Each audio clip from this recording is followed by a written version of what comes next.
Internet. Gino, that Pinguino Greco, here again with another episode of Deep Listens. It's 2016, y'all, and it is a new show. Everything's going to be different this time. It's going to be incredible. And everything's different. Not that it wasn't incredible before. It's more incredible now. Yes. Welcome to Deep Listens, your bi-weekly video game book club that is not going to be bi-weekly anymore, but more on that in a bit. First off, Just too much. I'm joined, as always, by Billy Convince Me Rothert. I did convince you, and, it wasn't hard, but I guess I should say it was like a labor of love. I really wanted my game to win Game of the Year, but I also wanted to give you a fair chance, and so it took a lot of work. But I feel like you're convinced. I'm not convinced, but I was outvoted. That was a Same protest. thing, right? Same thing. Democracy at work. So, hello everyone. My name is Billy Rothert, aka Rothgar. Happy to be back. 2016 is looking very good. New games, new nicknames, slightly different podcast format. It's all good.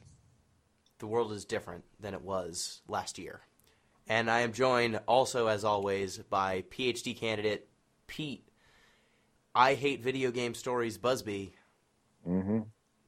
You read enough stories in your work life, and you start to hate them in your personal life, oddly enough. But fun animal fact for this podcast. So, monkeys, apes, when given painting materials, will scream in anger when an unfinished painting is taken from them. But they don't get upset if you take a finished painting. How do you know if it's done? I assume if they cease working on it. I didn't do a lot of secondary research. I just found the fact, and I thought it was a cool one. That is and a it good is. fact. That is a cool fact. I just Say like the the parts. idea that the monkey is not emotionally done with the painting, but maybe you put the paint down for a minute, and then it flips out. Like, he had to ruminate on his thoughts, let things percolate a little bit. Yes. Had to taste the green paint. Well, for And make this... sure the yellow sounded right on canvas. It's such a loud color. What's that where you hear colors? Synesthesia. Synesthesia, that's it. Apparently that's what Kanye West has. Really? I believe him. I believe everything he Along says. with narcissism? They might be related. I don't know. So for this episode of Deep Listens, we are going to be talking about Mark of the Ninja. And we're actually going to have a slightly different structure for this podcast based on some feedback we received. Before, I used to direct people at my own personal Twitter account to give feedback. It was @thatpinguino. But we actually have a podcast Twitter account and email now. So stop using the old one. Start using @DeepListensPod on Twitter and also @DeepListensPodcast on Gmail. Or Good. deeplistenspodcast at gmail.com. So use those to get in touch with the podcast. Personal email, or not personal, but slightly more personal email. That's, I guess, the more direct. That's going to reach Deep Listens specifically and not just kind of go into your Gino email. Yes. It won't go through our subsidiaries any longer. It won't go to our Pinguino emails. Also, Pinguino's harder to just sound out. It's harder to spell. I assume that we're missing out on untold feedback due to the inability of people to spell Spanish spellings of penguin. It's just a black hole. So, thank you to everyone who Spelled left feedback. Pinguino right. Yeah, who braved that format? And left feedback, and thanks to everyone who has rated and reviewed the podcast on iTunes. That is certainly a help. We're also going to be on Stitcher soon, hopefully. Cool. So that'll be useful. Before we discuss Mark of the Ninja, I have to say, Final Fantasy IX is going to be on PC, guys. Yay? Is that... Oh, we're excited about that. That's good. Okay. It's coming to PC. Stop doing that hand thing. It just, honestly, Yay. it's making me anxious. It's never been on PC. Unlike all the Final Fantasy games that are on PC, which either were made for mobile ports or were made for PC originally, like when they were first released, and so Square didn't have to do any work to keep re-releasing them. This is the first PlayStation 1 game that they're actually putting their time into to port properly, hopefully. Why 9? Why not? Because right now on PC you can buy 3, 4, 5, 6, 7, 8 blank, 11, 13, 13, 2, 13, 3, 14. So they are starting to actually do the work to sell the other games on different platforms. Makes sense, then.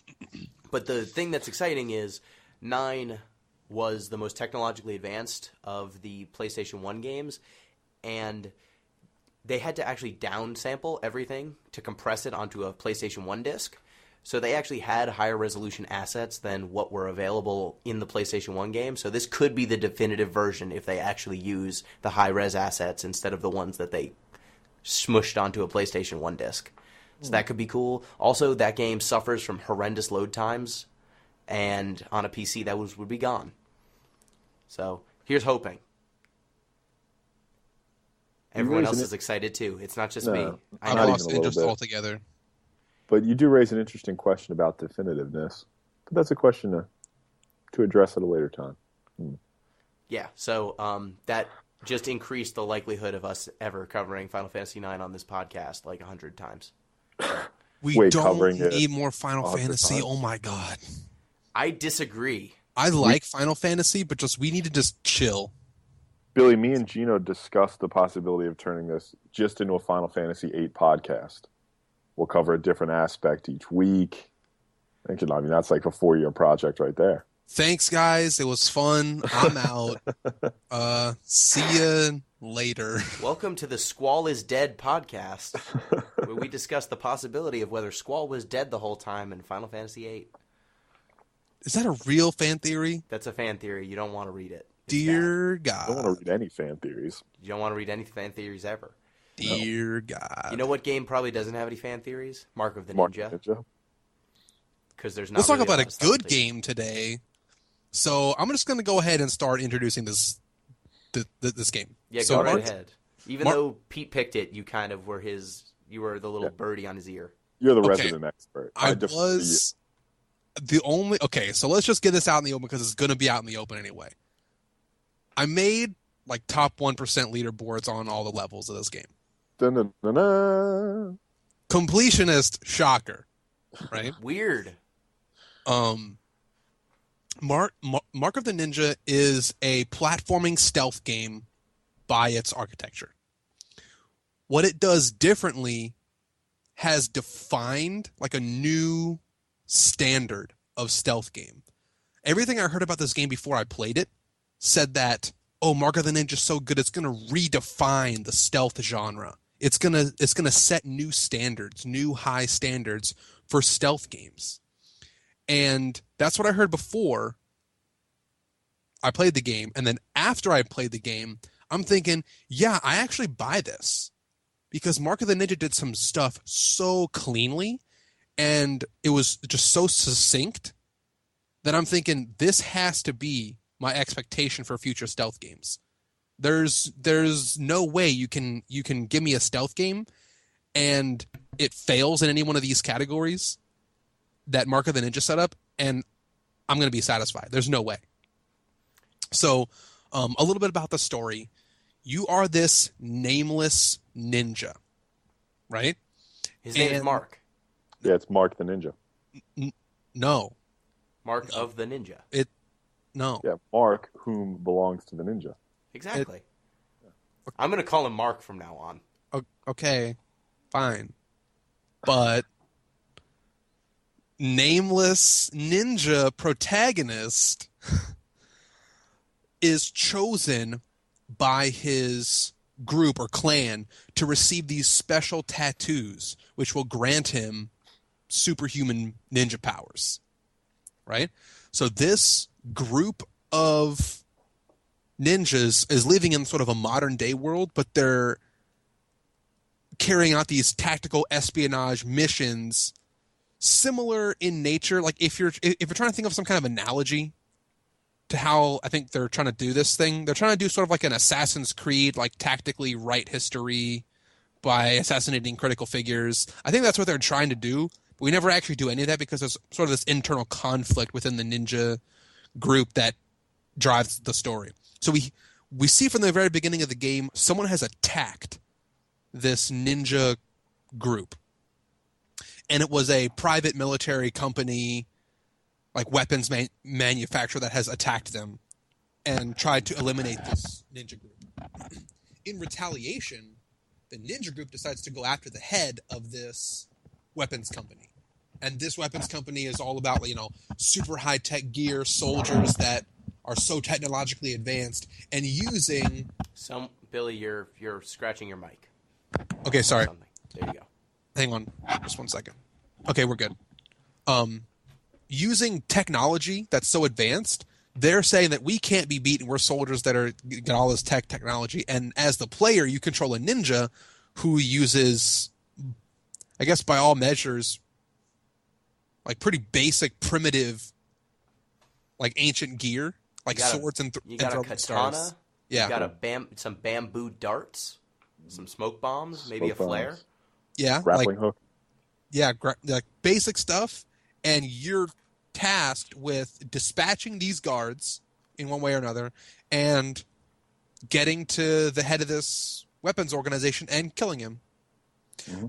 The more tattoos you get over time, the greater your power becomes, but also the closer and closer you get to insanity. Yep. And so typically what happens is a chosen one ninja gets these marks, and then after their mission is complete, they commit suicide. They commit seppuku, and they kill themselves, and their mission's complete, and they receive great honor and all that good stuff. So that's Mark of the Ninja plot in like 5 minutes. And there's not much. There's like a little bit more than that. There's a little more than that, but we'll get to it after. Yeah, we'll get to that later. We'll get that later. Something cool happens. Yes, lots of cool things happen. So you receive these tattoos, and then you're just kind of sent out to kill this Count Khorasan? That's his name, I think? Karajan, yeah. Yep. You go out to kill Count Karajan, and that is the driving force of most of the game. And mechanically, so as you mentioned, the stealth in this game is very, very strong. It kind of establishes a number of utility features that I expect to be replicated over and over and over again in future stealth games. First of all, you can see the cone of vision of all enemies at any given time.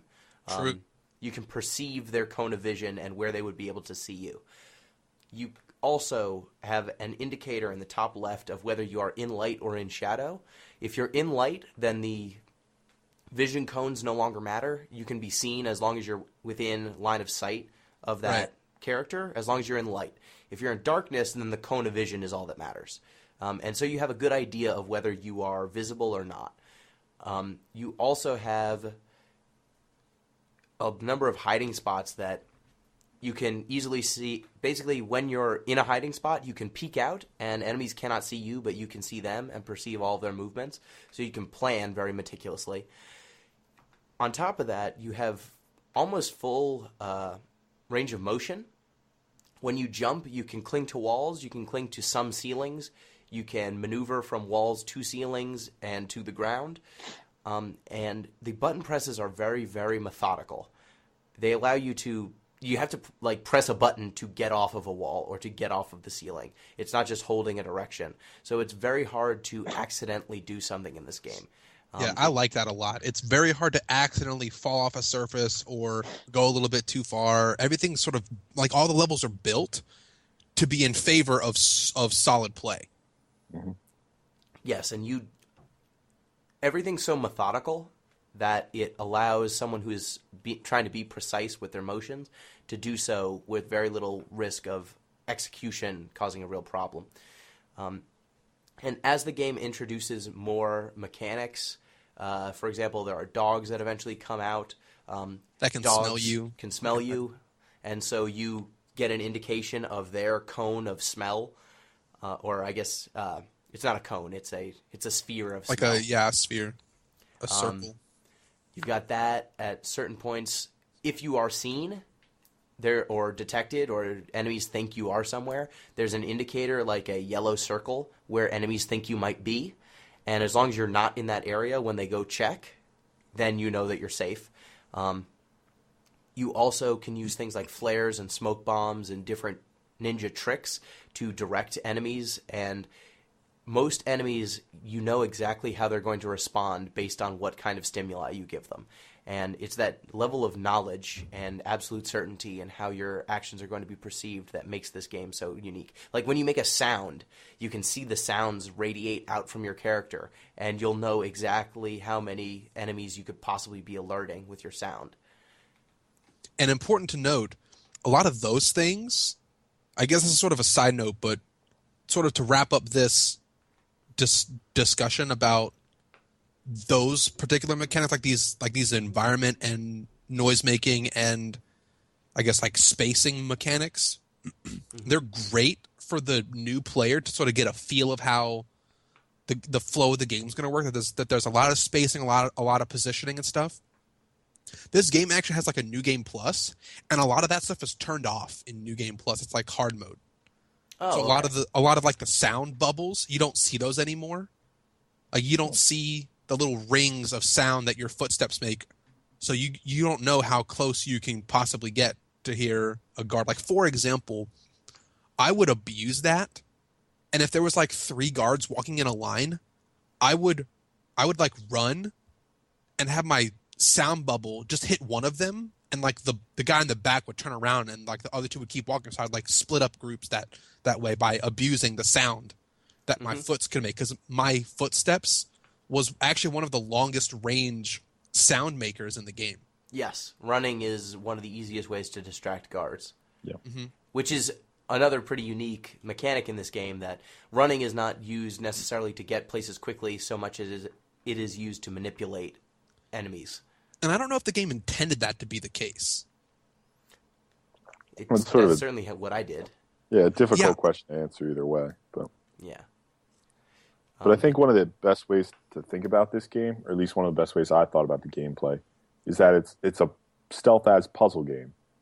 Mm-hmm. Like it's not necessarily like, you kill people, you'd expect action. But no, really what it is at its heart, as its core, is a puzzle game. It's about navigating this sort of geometry of the level. That's what would set it apart from a game like Splinter Cell, which is an excellent game as well. I guess I should say like the first couple games were really good. I didn't play like the last 2 games, like Double Agent and something. There was like another one. There was like a 5th one. I don't know what they were, but like Splinter Cell 1, 2, 3 were way good. And that game didn't have any puzzles. That was get in, get your objective. If you got to smoke some people. Smoke those people. Some bad guys, then that happens. There were some pacifist missions in Splinter Cell, but they were sort of like a novelty. It was sort of just get in, dispatch some guards, get your objective, get out, and there wasn't much stealth. Or sorry, there wasn't much puzzle involved. But Mark of Ninja, like Pete said, is definitely a 2D puzzle solver that is given to you in the packaging of a stealth ninja game. Mm-hmm. Very good. Yeah, you're definitely... The goal is almost always to move from left to right. It just happens to be that you have to snap some necks. Kind of like Thomas Was Alone. You just have this like feeling of going up and to the right. I remember when Thomas put his boxy corners around one of the other characters' necks and just went... Just snapped it in 2. Just snapped it in 2. So I want to touch really quick on this one point that I made earlier about hard mode. Sure. I had a criticism of some of the games we played because their hard modes didn't really do anything different. Like, for example, Tomb Raider had a hard mode, and it did nothing. No. It just was like, enemies deal more damage, they also have more health. That's it. They didn't have better AI. I mean, I guess when they shot at you, they hit you more often. But still, that was mitigated by just don't get seen. Or when they hit you, it just dealt more damage, so you thought they hit you more often. Yeah, like it didn't really add anything. Games like, I'm trying to think of some other games that we played that hard mode existed. Like Halo was like that. Yeah. Yeah. I mean, does hard mode in Valda's story change the enemy AI, or does it just make them deal more damage? Hard mode in Valda's story makes them do some different moves. Okay. And they'll have like different patterns. So it's harder only for the boss fights. Okay. So that is cool, but this game's hard mode takes away some stuff from you that you might have been relying on as a crutch before. Like knowing how, like knowing what your sounds make, and knowing the sounds that other stuff makes. Like, for example, you have those like little like spike traps. It wouldn't show you, I think, how much sound it makes around those. So if you throw one too close to an enemy, they'll see it and they'll like disarm it. You gotta make sure you know the distance on those throws and stuff. So that actually was a hard mode that made me feel like I was actually getting a new challenge. Like there was something new added to the game that I liked, as opposed to something like Tomb Raider that said, "Oh, it's the exact same game, but people have more health and deal more damage to you." Yeah, and that is Child of Light had nothing to its hard mode. Yeah, and that is a really salient point. That just hard people modes do more health. People have more health, do more damage. That's it. That different, depending on who the player is, there is definitely an understanding. As a developer, you should have an understanding that I might need to tweak my game, not just in terms of how quote unquote difficult it is, but in how much information I'm providing the player to help them understand what challenges they are encountering. So in Mark of the Ninja, when you're playing through initially, it gives you every tool to understand what the consequences will be of your actions. And then in hard mode, it says, well, you know what the consequences are. So kind of, deal with it. Do it. Yeah, you're a ninja now. Training wheels come off. Your ninja training wheels. This katana has a handguard. You can get rid of that in hard mode.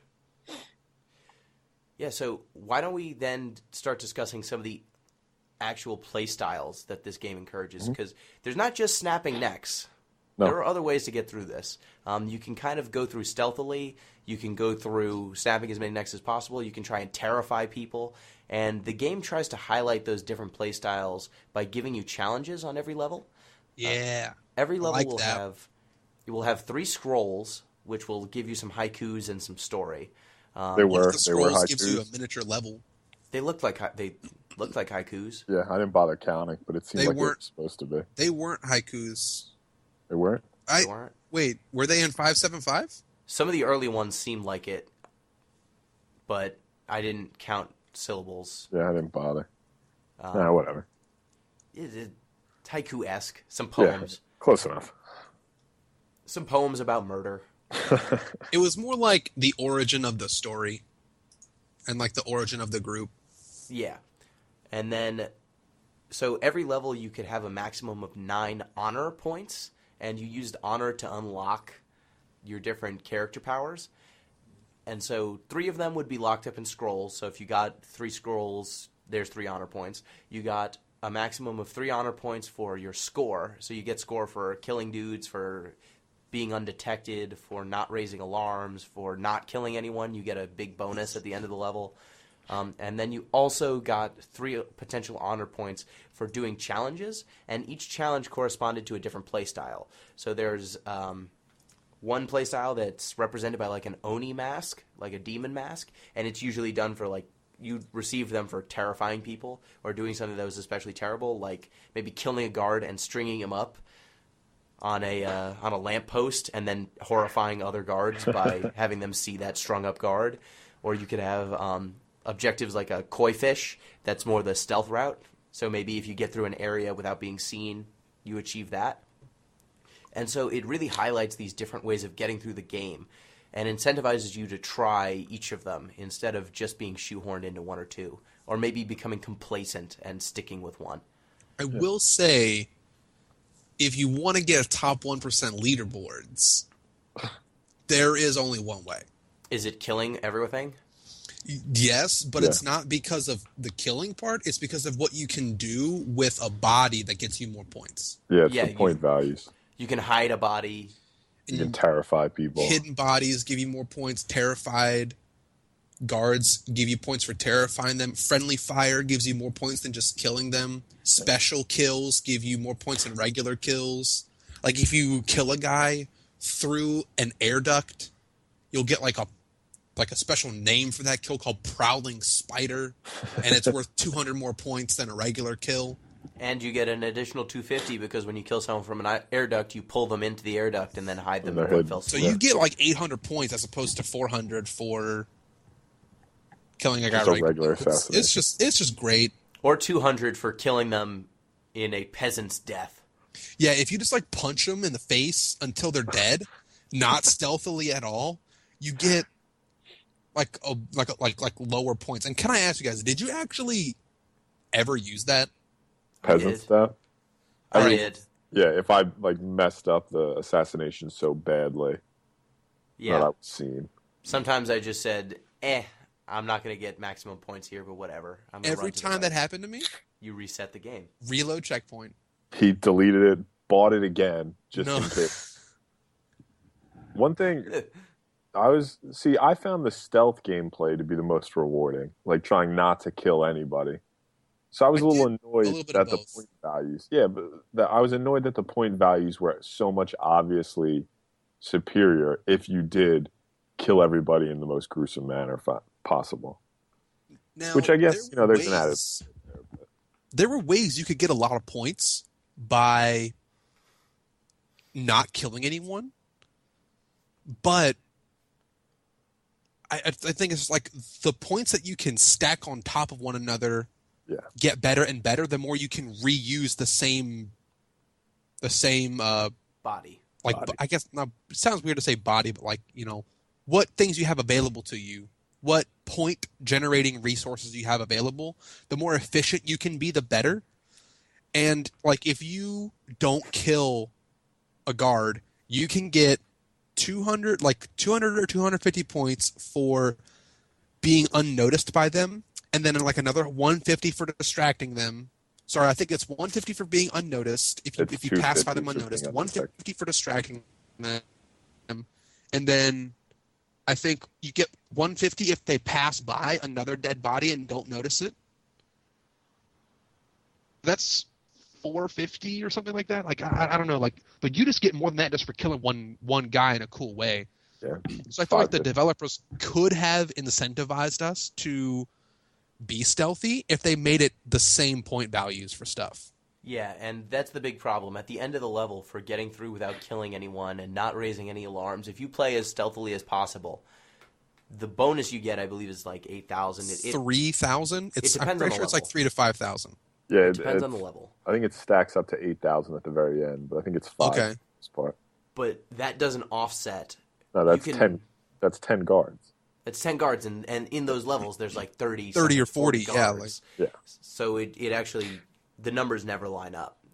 If they just gave us stealth bonuses, like if they said, look, we're going to give you a stealth bonus if you don't kill anybody, and then they just gave us a multiple of how many guards there were, that would just completely balance it. Yeah, makes more sense. And I think that was a mistake, that you have these multiple playstyles, and one of them is clearly inferior if you're chasing points. Yeah, and if that's when you create this point system, there's going to be people like Billy that are just going to reset the game and just keep trying to get. You don't have to clear your throat. You can just say it. I am that person. It's you. It's me. We like to try to encourage a shameful attitude towards that sort of behavior. So, That's true. Just negative reinforcement. Are you going to get like a spray bottle and just like squirt me in the face every time I restart a checkpoint so that Undertale tried that, but then it didn't get Game of the Year. That wouldn't be negative reinforcement. That would be positive punishment. Really? Negative reinforcement is where we take away something you like. So if we took this game away from you, that would be negative reinforcement. Or would that be negative reward? I think negative reinforcement, yeah. Positive punishment? Positive punishment is where you add something you wouldn't like. So if we squirted you in the eyes with a spray bottle, that would be positive punishment. All I know is there was a game that tried to tell you that your way of playing games was maybe wrong, and you just said, I don't like that, and then didn't give it an award. I don't like to engage critically with how I play games. We're going to let that go. The people will hear that podcast, and then they'll know. Democracy worked, Gino. It worked. It won Game of the Year. That's all I know.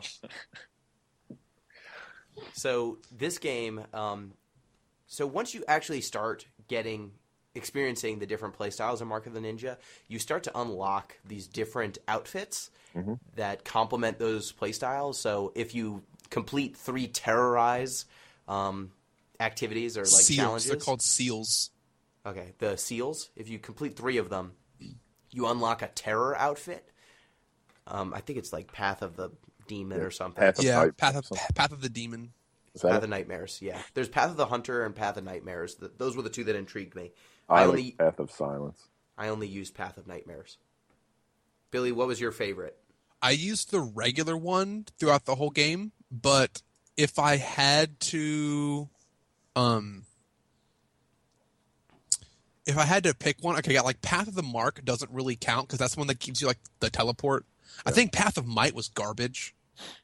Yeah, because they just give really you more need HP. health. You can like fight people better in hand to hand, and I'm like, that's just dumb.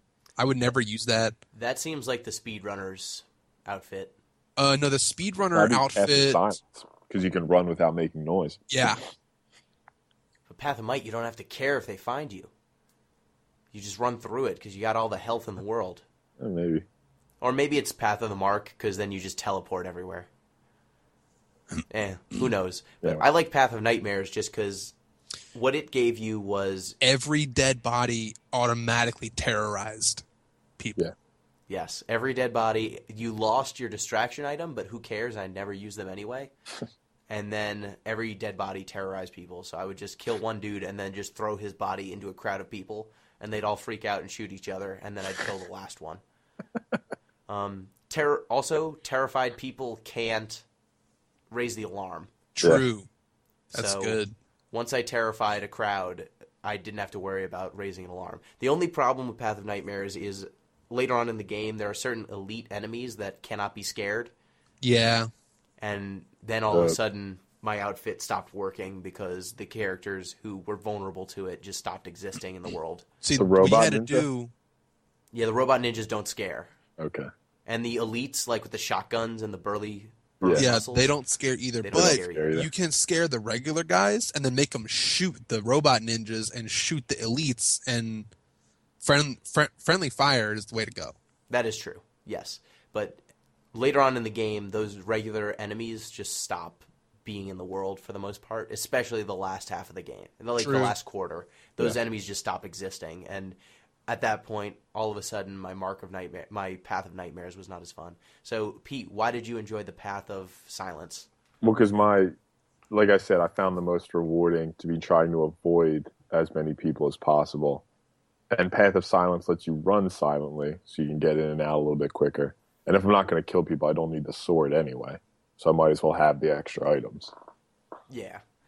And I don't think I even unlocked all of the distraction items. I think I just unlocked smoke bombs and then... I unlocked everything. I think I had the moths. What are moths? What do those do? They fly to light sources and block them out. Oh. What? They do something else too, but now I can't remember. Yeah, they were kind of useless, but I unlocked them because I was like, ooh, moths. That's the only time anyone's ever said that. Yeah, I know. Aren't you terrified of moths? Yes, I am. Moths and butterflies. But I don't know. They seem fun, man. Maybe that helped. Maybe I didn't get... Oh, wait, I think I did get the moths, but never used them. Yeah, they're basically bamboo darts. They do some other stuff, but like I said, I can't remember what it is. So that's a question I had for you guys. Did you find that you unlocked a particular item or two and just found it wildly useful and then never tried anything else? Smoke bombs, right? Smoke bombs are the best distraction item. Yeah, you can escape. Really? They block out lasers. I didn't use smoke bombs hardly at all. Really? Yeah. I used I use smoke bombs because when you get the poison smoke bombs, you need them to kill the elite guards. Like, you need to kill the big burly guard guys by using smoke bombs or a spike trap. Okay. So I you run up and punch them. The elite guards can't be... Punch right in the face. The elite guards can't be beaten like that. Yeah, they can. You can run up peasants death them? They're not. It's not peasants' death, so they won't raise the alarm if you start hitting them quickly.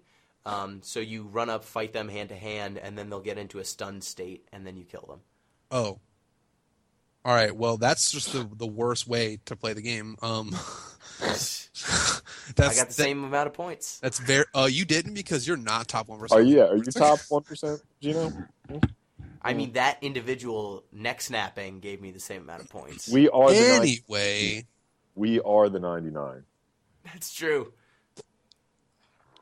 So, some items that I did not use that much was the light like the flare. I didn't use that one that Distraction. much.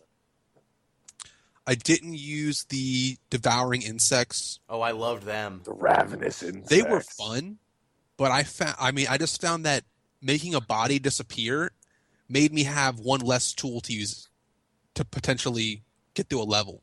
Oh, now you see, the thing about the insects is you don't use it to get rid of the body. You throw it on a guy who's in a crowd, and then he starts getting eaten by insects. Yeah, He screams, and everyone turns around and goes, "Oh, God!"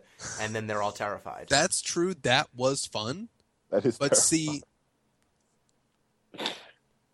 like, there were times where the insects were really good, but I could just do the same thing with like a little more planning or skill with an item and not have to change my whole loadout for like a particular circumstance. I feel like that's what my gameplay experience was what's my playstyle been like for the past like 4 or 5 levels? What loadout can fit no matter what gets thrown at me for the next level? I don't really know. So usually I would load out with the spike trap and the smoke bomb or the firecrackers. Yeah, And so you used the very first attack item and the very first distraction items you got, and then never changed. Yeah. I changed, but I found out that my playstyle favored those 2 items. Okay. Yeah, that's what I did. Pretty much the same thing, except I picked the ravenous insects and then never had a distraction. Actually, I used the poison dart a lot. The poison dart got used almost as much as my spike trap. I'd say it was probably 55-45. That's a in terrifying favor of the spike one trap. too, right? Where like, you hit them with the that dart. makes them instantly become terrorized. Yeah. That was really nice because I wanted to get terrorized guards, but sometimes you didn't have a good place to create a terrorized effect. Like you could terrorize guards just by throwing a body at them from a place that they didn't have line of sight. Like if you're on a ledge and you just like drop a body like right in front of them, they'll get terrorized. But some places you really can't do that. Some places are just they're all in a really hard like arrangement. Mm-hmm. So the thing you do to kind of like break the ice of the room is just like dart some guy who's in a hard spot, terrorize him, and now you got your opening to pick apart methodically the rest of the level. I like that a lot, actually. Finding like the one weak point, and you pull it out, and then the whole level starts to break down for the bad guys. Yeah, and that's kind of how I played as well, except because I was wearing the Path of Nightmares outfit. My icebreaker was killing one guy. And then I would just throw the body into a very visible location, and then maybe I'd run in that area and then get away.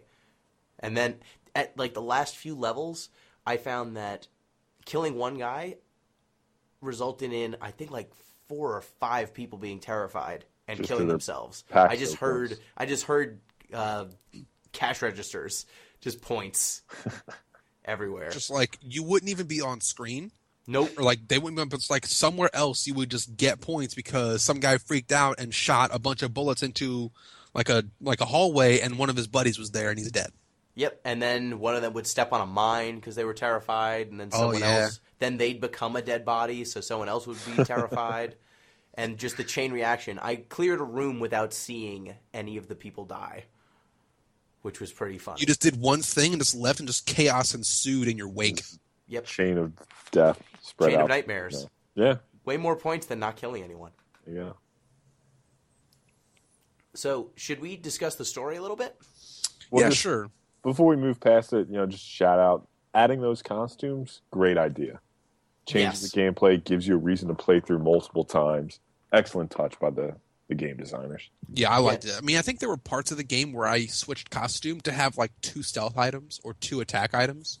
But that was really only because I wanted to have more items per checkpoint than normal. I didn't really use it for his other effects. Only for the item slots, really.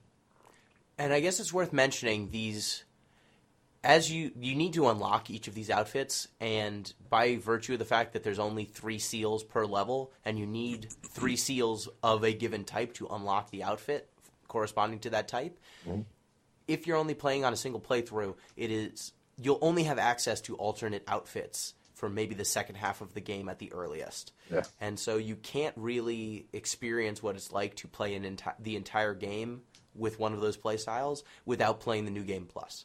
Well, you can go back in earlier levels. Like, I didn't get top leaderboards without going back to level 1 and replaying it with different skills, you know?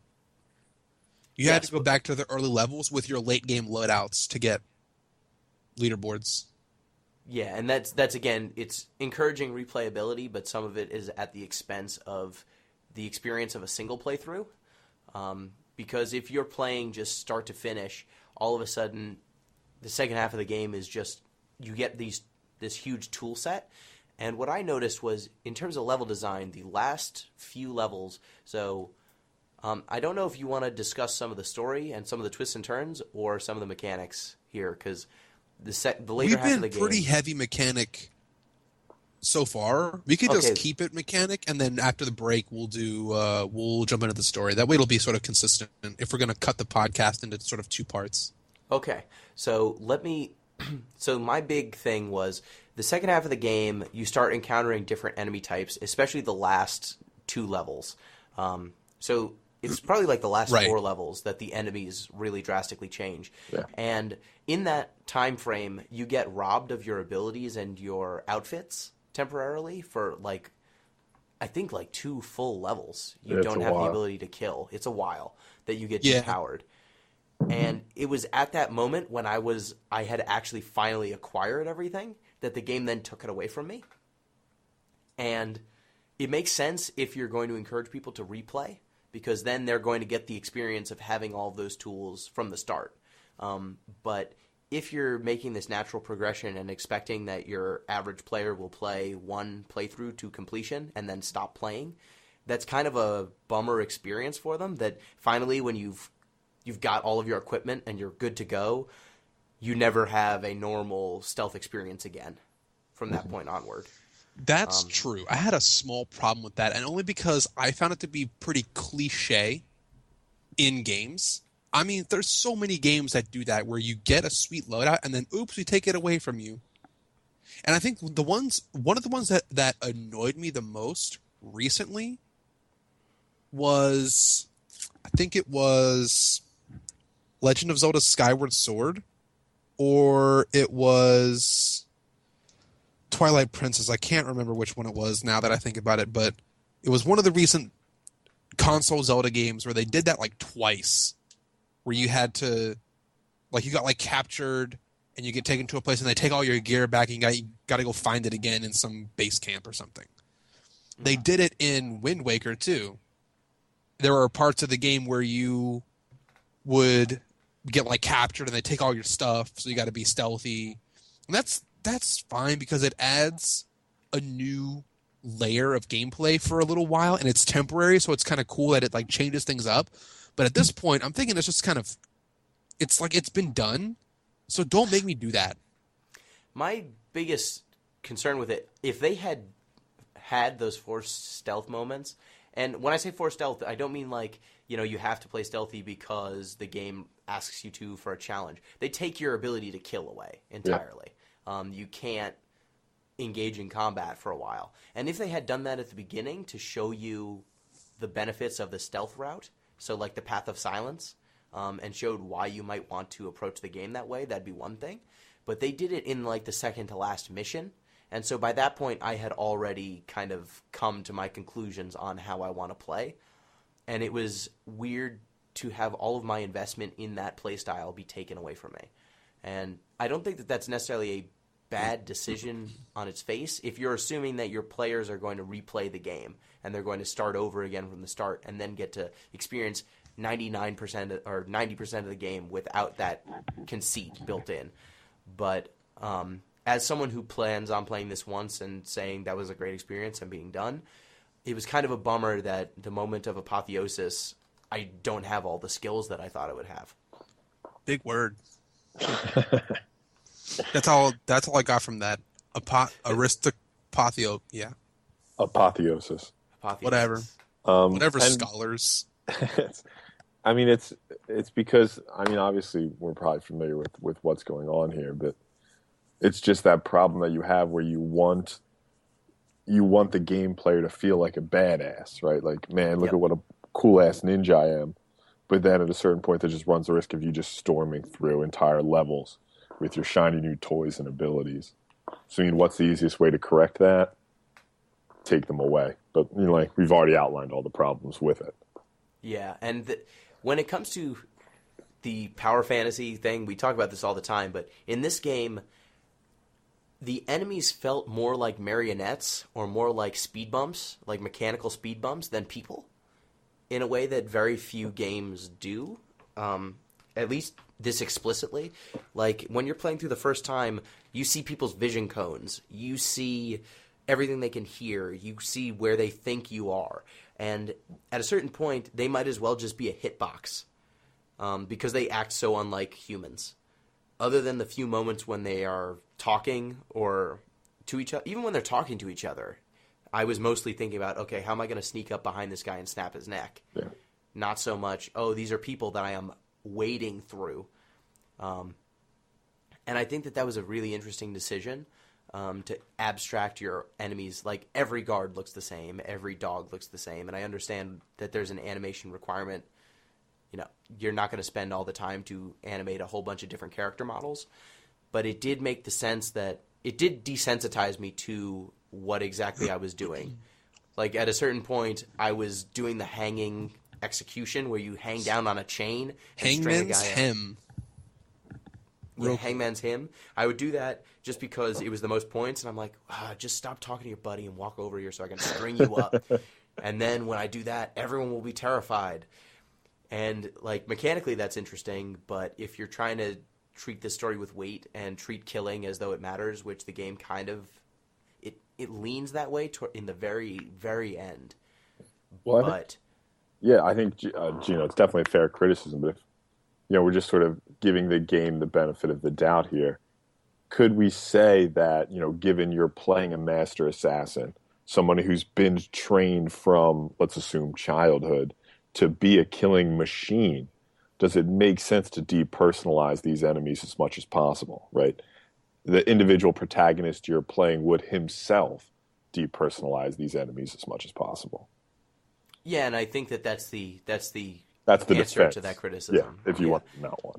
And people that are kind of like anti-violence, anti-killing so much in games are, in some ways, like they're probably not going to be convinced by the portrayal of these enemies.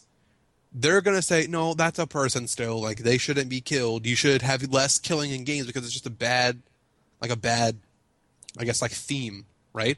But I'm thinking, as, like, the average Joe player, they make us not like these characters by them doing stupid stuff or saying mean things. Did you ever listen to what some of the, like, elite guards say? He's like, I've got an 8-year black belt in Krav Maga. I'm gonna just smack that nerd ninja so much. And then, all right, great. I cannot wait to waste this bad guy talking shit. I can't wait to kill him. So that made me feel better about, I guess, slaughtering like 50 people on a particular level. Yeah, and what is the narrative device where they have a villain like kick a dog or kill a dog to prove that they're bad and deserve punishment? There is a narrative device, but I can't remember the name. That'd be a Pete question. I don't think it has a name, but it is a common trope. Basically, if someone kicks a dog, they're like a bad guy, and then you're fine with like anything bad that happens to them later. They could get justified. They could get like a saw, like a jigsaw, crazy like torture sequence. But dude, you just kicked a dog in scene 1. Like you get what's coming to you. Yeah, and it's an interesting. Speaking of dogs specifically, it's interesting that in this game that is so brutal to its nameless, faceless guards, you can't kill dogs for the most part. Dogs get incapacitated. It's just like, it's an interesting line to draw, and it's a line you see drawn a lot. That like humans, you can mow through them, left and right, but like, dogs are animals. Yeah, there are action movies like that, where like you have a big burly action hero and he's killing people by the dozens, but then he finds a kitten and he has to protect the kitten the whole time. Yeah, I'm trying to think of an example, but in Mark of the Ninja, that is certainly a theme where all of a sudden you're just like knife to throat. Okay, string this guy up, and then you're up to a dog, and your character just karate chops it in the back of the head, and it says Hound Slumber. And I'm like, well, come on, game. Like, you think you'd really have a problem with killing that dog?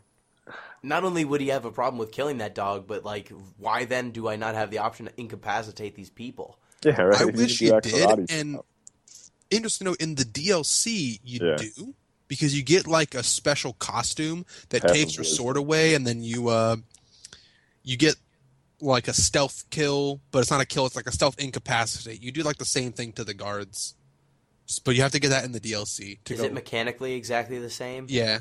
So they're treated as a dead body by the game? Yeah. Um, I'm pretty sure they're okay. treated as a... I'm pretty sure they are. Can you? So if I strung them up, even though they were taking a nap, Yeah, the they're... other guards would be horrified? I don't know if you can still do Hangman's Hammer or something. I don't know, man. Yeah, you might have different skills. Okay, because I got a skill that was I didn't like get it. pick up a dead body and then use the grappling hook on a grapple Yeah. point and then string them Yeah, up from it. that's real good. Anyway, I had two mechanical points that I wanted to make, and they're both kind of criticisms, even though I really like this game a lot. So there's two things that I had a problem with. One was there was a button, like overlay problem with hiding a body and hiding yourself. Yes. Yeah. Did anyone else experience that?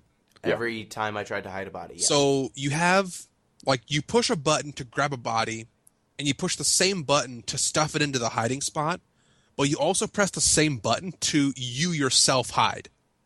So if you're holding a body and dragging it to a hiding spot, you might have to drop it and like reposition some stuff. But if a body is laying in the same like zone, like the same like pathing zone as a hiding spot, it's really hard for the game to contextually know like, oh, is this B button going to be for picking up a body or going into the hiding spot? And sometimes you have to just like stand there for a couple minutes while your character just does nothing, but your game decides whether you want to pick up a body or jump into a hiding spot because the same button does two different actions.